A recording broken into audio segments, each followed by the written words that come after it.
ठहरो, कोई जरूरत नहीं पुलिस को मेरे दरवाजे पर बुलाने की। मगर बड़े भैया ये रवि, मैं अभी तक मरा नहीं हूं।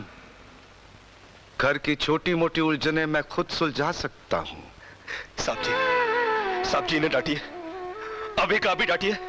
अरे छोटी मालकिन के गहने चोरी हो गए और ये लोग हम पर शक कर रहे हैं। ये लोग सोच रहे हैं कि वो गहने हम कहीं बेच आए।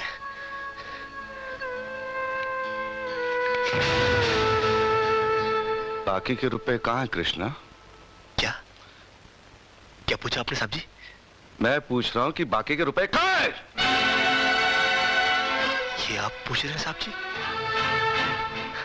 अपने कृष्णा से?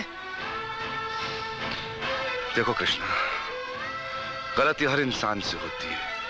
तुम मुझे सही सही बता दो कि गहने तुमने कहां बेचे, मैं तुम्हें कुछ नहीं कहूंगा।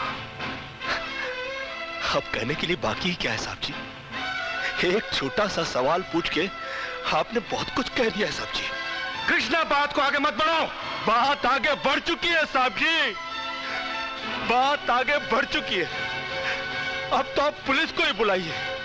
वो जब हमें कुत्ते की तरह मार मार के हमसे पूछेगी ना, अब तो हम तभी बताएंगे कि हम गहने कहां बेच कर आए साहब जी। मत कहो मुझे साहब जी। इसी साहब जी की इज्जत आज तुमने मिट्टी में मिला दी।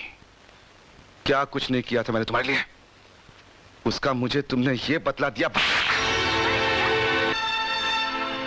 जिस दिन मेरी फैक्ट्री जलकर राख हो गई थी और मैं बर्बाद हो गया था, मुझे उतना दुख नहीं हुआ था कृष्णा जितना आज हुआ जब तुमने इस घर में चोरी की है। साहब जी,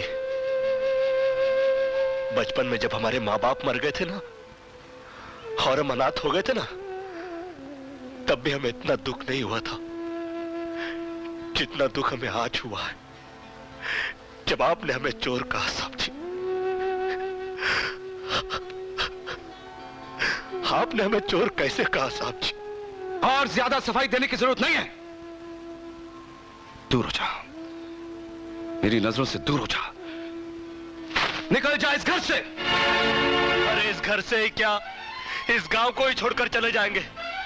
अरे मुंह जनात का क्या है, काट लेंगे अपनी जिंदगी कहीं भी। इतने साल इस घर में बेफिक्री से ये समझकर काट लिए कि साहब जी का हाथ है हमारे सर पर। हमको क्या है परवाह किसी बात की, मगर नहीं, अब हम जान गए कि इस दुनिया में अनाथ का कोई नहीं होता। हम जा रहे हैं साहब जी और इस घर में कभी नहीं आएंगे। अभी निकल जा। दोबारा इस घर की दहलीज में कदम भी रखा तो मेरा मरा हुआ मुंह देखेगा तू। अरे नहीं नहीं नहीं, मुझ नौकर के लिए अपने दिल को दुख देने की कोई जरूरत नहीं। मैं कदम भी नहीं रखूंगा यहाँ पर, कभी नहीं आऊंगा अभी। भगवान के लिए